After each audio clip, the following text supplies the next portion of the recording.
What's up, everybody? Brian Tong here, and I know you've heard the news. Jony Ive is leaving Apple, his home for the past 20 plus years.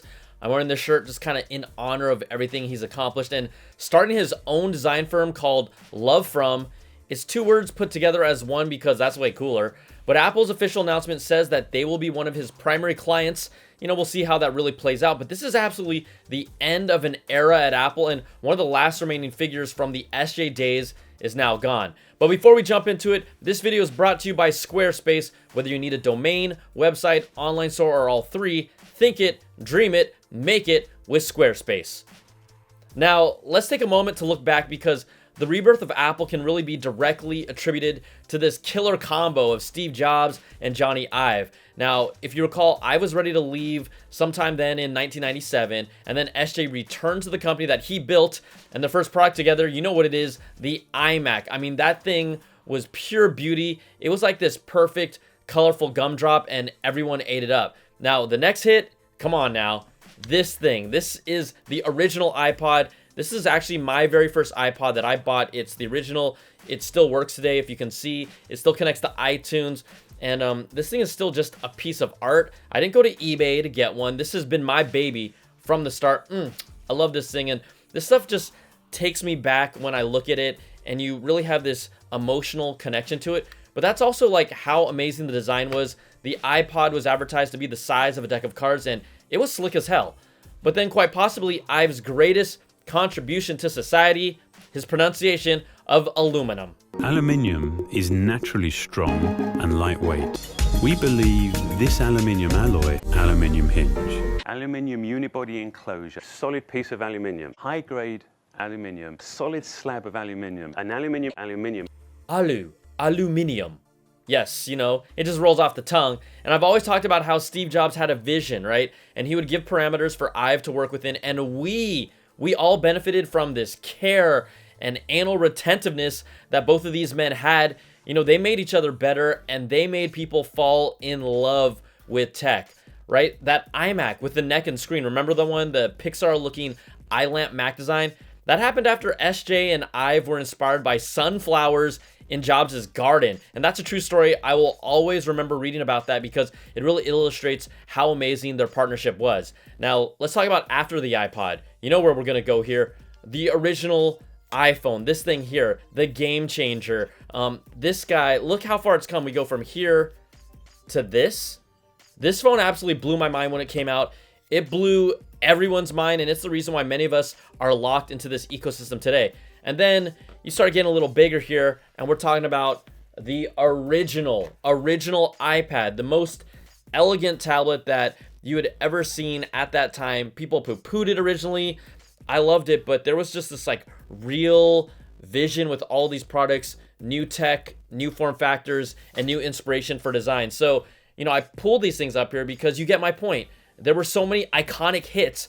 Jobs and Ive made tech attractive and beautiful, and more than anything, just lust-worthy. They redefined technology and electronics beyond just Apple for the past 20 years. I mean, everyone was kind of following their lead, and I remember like this. During Apple's best years, people would use this term, Apple aesthetic, all the time. So when a non-Apple product looked even remotely slicker than it should, because Apple set this standard, and that was Ive and his team. Now, to many insiders, this wasn't a big surprise with Ive stepping away. According to a report from Bloomberg's Mark Gurman, after the Apple Watch launched in 2015, Ive began to take on less responsibility, and day-to-day oversight of the design team was reduced down to coming into headquarters as little as twice a week. But also around that time, he told the New Yorker that he was, quote, deeply tired in the year leading up to the Apple Watch, and 3 months later, then he was named Apple's chief design officer to really oversee hardware and software design. So the result of that, iOS 7, the first really true facelift of iOS that was inspired. It felt fresher, but we haven't now seen any major revamp or new design philosophy since then. Also, 6 members of Apple's close-knit design team, they have left in the past 3 years, and who wouldn't blame them? If you think we weren't inspired by Apple's iPhone designs over the past 3-4 years or so, imagine how the design team felt with incremental updates, and then they have to look at this stuff every day.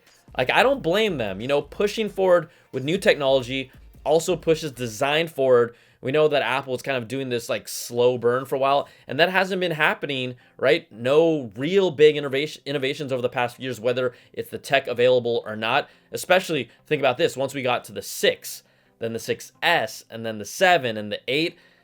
I mean, how can you be inspired for that? Thinking about that kind of makes me want to take a nap.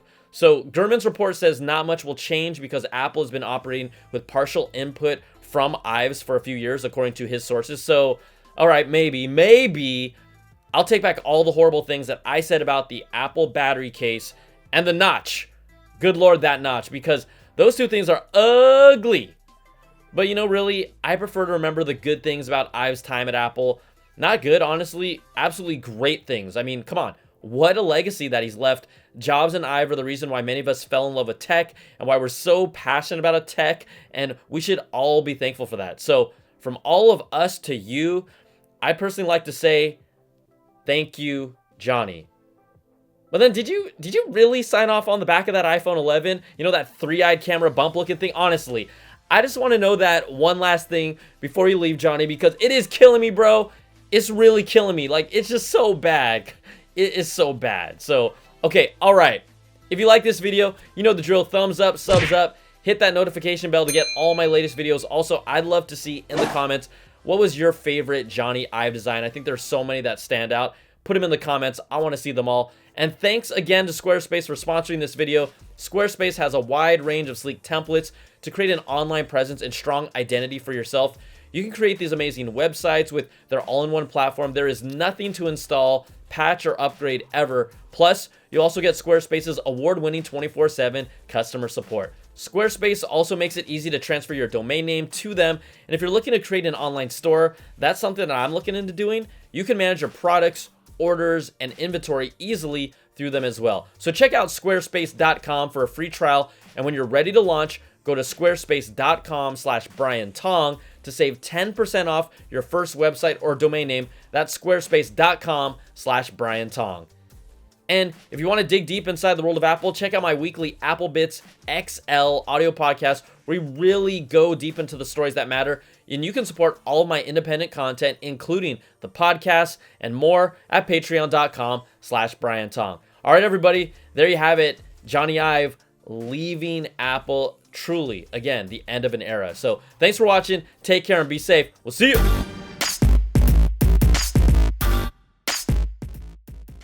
We worked together for nearly 15 years, and he still laughed at the way I said aluminium.